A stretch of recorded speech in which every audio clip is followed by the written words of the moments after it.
नमस्कार दोस्तों, स्वागत है एक नई डिबेट में। दोस्तों, जब बात आतंकवाद की आती है तो वारिस पठान की जुबान कांपने लगती है और वो एक ही रट लगाना शुरू कर देते हैं। दोस्तों, नाथूराम गोडसे का नाम लेकर फिर से हिंदू आतंकवाद का जिन निकाला गया और इस बार जिम्मेदार थे वारिस पठान, लेकिन इस बार सामने थे सुधांशु त्रिवेदी और प्रोफेसर संगीत रागी और डिबेट में ऐसा करारा जवाब मिला कि वारिस पठान बार बार टोकते रहे लेकिन खुद पस्त चले गए।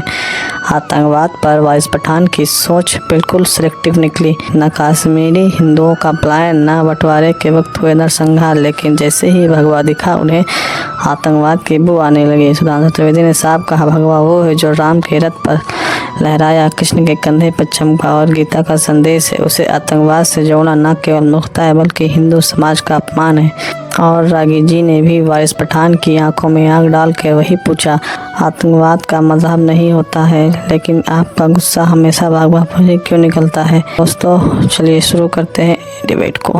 मेरा तो पहले से मानना है कि आतंकवादी है, उसका कोई धर्म नहीं होता। उनका सिर्फ एक ही चीज होता है कि हमको दहशतगर्दी करना है, लोगों के जहनों के अंदर हमको डर पैदा करना है। और हमने हमेशा से हर आतंकवादी और आतंकवादी गतिविधियों का खंडन किया था, करते करते रहेंगे। उनको कड़ी चल झूठा से कड़ी सजा मिलना ही चाहिए जो आतंकवादी गतिविधियों के अंदर मुब्तिला होता है। बात नंबर 2 अभी इंपॉर्टेंट ये है कि आज जो एनआईए का फैसला आया कोर्ट में, उसमें 7 आरोपियों को बरी कर दिया, जिसमें साध्वी प्रज्ञा थी, जिसमें कर्नल पुरोहित। तो इनिशियली इन्वेस्टिगेशन में ये था कि जो मोटरसाइकिल जिसपे बम रखा गया था, ब्लास्ट हुआ, उससे 6 लोगों की जानें चले गई और 100 से ज्यादा लोग इंजर्ड हो गए जो नमाज पढ़ने गए थे। मस्जिद में जा रहे थे नमाजी, 6 लोग मर गए और 100 से ज्यादा लोग उसमें घायल हो गए। अब सवाल ये कि जब सब एक्विट हो गए हैं, इनको कोर्ट ने बरी कर दिया ये बोल के कि एविडेंस नहीं प्रोड्यूस कर सका एनआईए, तो सवाल ये आ रहा है कि फिर ये 6 लोगों की मौत का जिम्मेदार कौन? किस तरह से इनकी जानें चले गई? बम तो गिरा, आसमान से गिरा क्या जमीन से निकला, ये तो मालूम नहीं है हमको। अब दूसरा सवाल सबसे इंपॉर्टेंट ये है कि इसी तरह एक जजमेंट आया कुछ दिन पहले मुंबई की उच्च न्यायालय ने 12 बेगुनाह बेकसूर लोगों को जो ट्रेन धमाके में उनको बताया था इन्वॉल्व, 18 साल बाद उनको बरी कर दिया। महाराष्ट्र की सरकार, फडणवीस ने, अमीश भाई, 670 पन्ने का जजमेंट था, लाइटनिंग स्पीड से सुप्रीम कोर्ट के अंदर अपील दायर कर दिया। सुप्रीम कोर्ट ने अपील एडमिट किया, मगर यह कहा कि अभी इनको वापस जेल में लेने की जरूरत नहीं है। तो मेरा सवाल महाराष्ट्र के मुख्यमंत्री से, मोदी से, अमित शाह से यही है कि क्या आप इस केस में जिसमें एक्विटल हुआ है अपील फाइल करेंगे या नहीं? तुम्हारे जैसे लोग इस देश के लिए श्राप है। देखिए अमीश जी, सबसे पहले तो इस नैरेटिव को बंद कीजिए कि आतंकवाद का कोई धर्म नहीं होता है। सही पकड़े हैं। आतंकवाद का धर्म होता है Islamic terrorism is a global accepted phenomena. और 9/11 के बाद, चाहे वो स्पेन के अंदर हो, ऑस्ट्रिया के अंदर हो, ऑस्ट्रेलिया में हो, जर्मनी के अंदर हो, फ्रांस में हो, सब जगह बॉम्बिंग हुई है। भारत के अंदर भी बॉम्बिंग हो रही थी। इसलिए इस्लामिक टेररिज्म जो था वो एक बहुत बड़े पैमाने पर भारत के अंदर भी इस बात पर बहुत जिक्र चल रहा था। और आपको ध्यान में होगा कि 2004 का इलेक्शन जो लड़ा था, उसमें जो है वो पोटा को खत्म करने के एक बहुत बड़ा कैंपेन चलाया गया था, क्योंकि जो भी लोग पकड़े गए थे वो तो लेफ्ट ने भी चलाया था, लोग कांग्रेस पकड़े भी जा रहे कह थे। रही ये थी। और बात है, एक कांग्रेस को लग रहा था उसको मुसलमान वोट मिल जाएंगे और मिले भी। 10 सेकंड। तो चूंकि इस्लामिक टेररिज्म एक एस्टैब्लिश्ड फैक्ट हो गया था और कांग्रेस पार्टी को यह नैरेटिव तय करना था कि भाई ये तो ये टेररिज्म का कोई धर्म नहीं होता। आज भी वारिस पठान बोल रहे हैं, अरे होता है भाई, ठीक है, ये एक्सेप्टेड फिनोमेना है। और ओके, वारिस पठान के लिए प्रोफेसर आगे ये धर्म की बात हम नहीं करते ना भाई। देखिए अमित भाई, देश का सब बीच में ना बोल, थारे माथे पर लिखा है बीच में ना बोल। पहला आतंकवादी कौन था? नाथूराम गोडसे, जिसने महात्मा गांधी का कत्ल कर दिया। बताइए मेरे को अमीश भाई, ये आतंकवादी का धर्म नहीं होता, मैं हमेशा बोलता हूं, वरना इन लोग मानते नहीं। अभी सब लोग सवाल कर लिया मैंने, नाथूराम गोडसे का कौन सा धर्म था जिसने Mahatma Gandhi, father of the nation, का कत्ल कर दिया था? सबसे पहला देश का आतंकवादी नाथूराम गोडसे था, उसका कौन सा धर्म था? नक्सलाइटों का कौन सा धर्म है? चलिए बताइए मेरे को। इसीलिए धर्म को आतंकवाद से नहीं जोड़ना। आतंकवादी है, उसको कानूनी सजा मिलनी चाहिए हमको। अब एनआईए और कौन था? अरे हथियार, अरे वाह, फादर ऑफ द नेशन को मार डालने वाला आतंकवादी नहीं था। देश का सबसे पहला आतंकवादी नथुराम गोडसे था। बोलो नथुराम गोडसे मुर्दाबाद, हिम्मत है तो बोलो। ओके प्रोफेसर, आप उसको जिसने फादर ऑफ नेशन ठीक है वारिस, यू मेड योर पॉइंट। मैं आपको बताना चाहता हूं आपने 1 मिनट अपनी बात को रख लिया। Okay, audio down. Okay professor आगी 30 सेकंड, शार्प 30 सेकंड प्रोफेसर आगी। देखिए दो चीजें होता है क्रिमिनल केस में, एक तो डायरेक्ट साक्ष्य और दूसरा सर्कमस्टांशियल एविडेंस।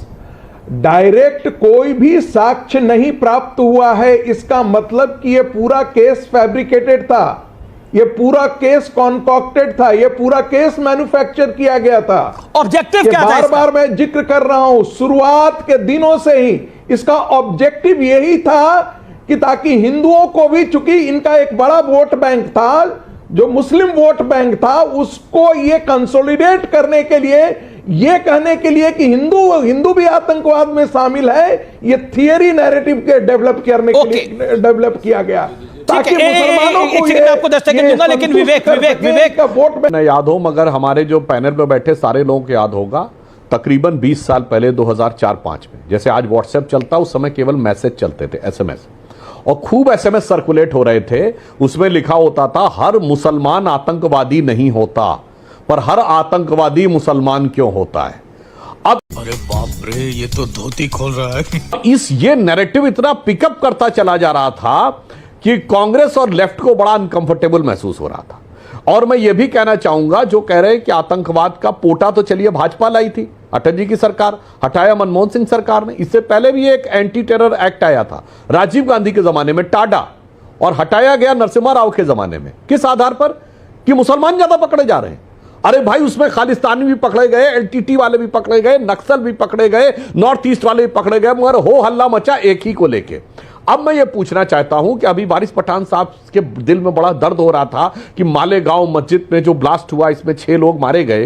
तो मैं बड़ी विनम्रता से पूछना चाहता हूं वारिस पठान साहब, मालेगांव मस्जिद को लेकर आपके मन में बड़ा शक है कि ये हिंदुओं ने किया। मैं पूछना चाहता हूं, ये रावलपिंडी की मस्जिद में जो धमाके क्यों होते हैं? ओके, वारिस पठान जवाब क्यों होते हैं? काबुल, कंधान, मकरान, हेरात, जलालाबाद, इशू क्या है सुधांशु त्रिवेदी के साथ, पता है आपको अमित भाई? और मैं 1 मिनट में बात हो रही है हिंदुस्तान में, 1 मिनट बात हो रही है भारत की, और मैं बात करेंगे ले जाएंगे रावलपिंडी। अरे भाई सुनिए, बात करिए भाई। अरे मेरे भाई, भारत की पूरी बात आने तो दो भाई, पूरी बात आने दीजिए, पूरी बात आने दीजिए। बीच में ना बोल, थारे माथे पर लिखा है केड़ा, बीच में ना बोल। नहीं हो सकती भाई, वारिस 10 सेकंड, पूरी बात नहीं हो रही है, फिर चिल्लाना शुरू कर देते 50 seconds for you. Okay Sudhanshu ji 10 seconds. हाँ, मैं पूरी बात कहता हूं। अब भारत में मैं कह रहा हूं, हिंदुस्तान में सबसे मुकद्दस मस्जिद मुसलमानों की हजरत बल, उसी पे आतंकवादी कब्जा क्यों करते हैं? मैं पूछना चाहता हूं आपसे। और मुसलमानों की दुनिया में सबसे बड़ी पवित्र मस्जिद मक्का, उसी में आतंकवादी कब्जा क्यों करते हैं? वो 20 नवंबर 1979 और 1993 के नवंबर में हजरत बल पे कब्जा। और आतंकवाद का कोई मजहब नहीं होता मेरे भाई, बिल्कुल सही है। हिंदुस्तान में हिंदुओं से लड़ाई है, आतंकवाद का कोई, उस मजहब का कोई आतंकवाद से लेना देना नहीं है। और श्रीलंका में चर्चेस में ईस्टर संडे में धमाके होते हैं, और न्यूजीलैंड में आतंकवाद से कोई मजहब का लेना देना नहीं है। फिर उसी मजहब का बौद्ध मठों के ऊपर बर्मा में झगड़ा होता है, हमले होते हैं, मजहब का कोई आतंकवाद से लेना देना नहीं है। कम्युनिस्टों से चाइना के सिटांग प्रोविंस में, बोस्निया हर्जेगोविना से में सर्बियों के साथ, सोमालिया में, इथियोपिया में अफ्रीकियों के साथ, लंदन में। ओके, जवाब क्यों लेते सुधांशु वारिस पठान की टर्न है अब। सुधांशु जी, में इस्राएलियों के साथ नहीं, आतंकवाद का कोई मजहब नहीं। देखिए सुधांशु जी भी एक चीज तो मान रहे हैं, जो कोर्ट ने आज ऑब्जर्व भी किया है, कि आतंकवाद का कोई धर्म नहीं होता, आतंकवाद को किसी धर्म के साथ जोड़ना बेवकूफी है। तो जो इसकी वजह से भी ये हमला हुआ, जिसका मोटरसाइकिल यूज हुई थी, जिसमें आरडीएक्स के ट्रेसेस पाए गए थे, इनिशियल इन्वेस्टिगेशन में भी आया था कि वो मोटरसाइकिल साध्वी प्रज्ञा सिंह ठाकुर के नाम पर थी। तो जो भी लोग इन्वॉल्व थे, सजा मिलनी चाहिए था। अब तो यही बोल रहे हैं ना सर, साध्वी प्रज्ञा सिंह ठाकुर वही है जिसने हमारे बहादुर शहीद हेमंत करकरे को बदवा दी थी। हेमंत करकरे का इंटरव्यू देख लीजिए, उन्होंने क्या कहा था, मैंने पूरी तरह से एविडेंस को देखते हुए हमने इनको अरेस्ट किया है, और जो भाग। Second Sudhanshu, sharp reply. देखिए, जो अर्जी फर्जी केस डाले गए, रोहिणी सालियान जो कि सरकारी वकील थी कांग्रेस की, कोई जाके चेक कर ले, उनका ऑन रिकॉर्ड बयान है। असीमानंद के कन्फेशन के बाद पब्लिक प्रोसिक्यूटर यह कहता है कि चूंकि असीमानंद ने मान लिया तो जितने मुस्लिम आरोपी है बरी कर देना चाहिए। पब्लिक प्रोसिक्यूटर को हिंदू मुसलमान कैसे नजर आ रहा है?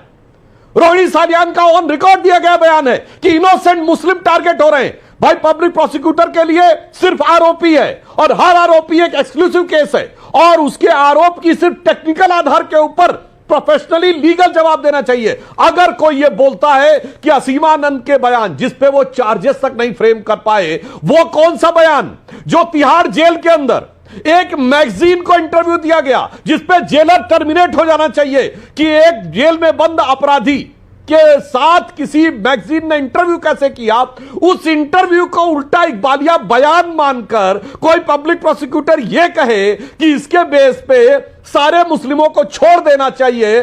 तो दोस्तों, जैसे कि आपने डिबेट में देखा कि वारिस पठान बार बार नाथूराम गोडसे को पहला हिंदू आतंकवादी बता रहे हैं। नाथूराम गोडसे को आतंकवादी कहने वालों से सीधा सवाल किया, बंटवारे के समय लाखों हिंदुओं की हत्या और महिलाओं के साथ हुई दरिंदगी पर आप चुप थे क्या? कश्मीर में 1990 में हिंदू भगाओ का नारा लगाने वाले आतंकवादी नहीं थे? गोडसे ने गांधी की हत्या की, यह अपराध था और उसका दंड उसे मिला, लेकिन एक व्यक्ति के कृत्य को पूरे संस्कृति, पूरे धर्म या पूरे समाज पर थोप यही आपकी सोच की निष्ठा और एजेंडा। हिंदू आतंकवाद कहने से पहले शर्म करिए। हिंदू के हिंदुआ है जो विष्णु को मानता है, राम को पूजता है और कृष्ण से सीखता है। आतंकवाद तो उसकी आत्मा के खिलाफ है, लेकिन आप जैसे लोग चाहते हैं कि गोडसे को बहाना बनाकर पूरे हिंदू धर्म को बदनाम किया जाए, क्योंकि आप भगवा से नफरत करते हैं, लेकिन वो भगवा ही है जो राम के रथ पर लहराया है, कृष्ण के कंधे पर चमका है और किताब का संदेश दिया है। तो यह वीडियो कैसी लगी कमेंट करके जरूर बताइए, लाइक करें, सब्सक्राइब करें। जय हिंद।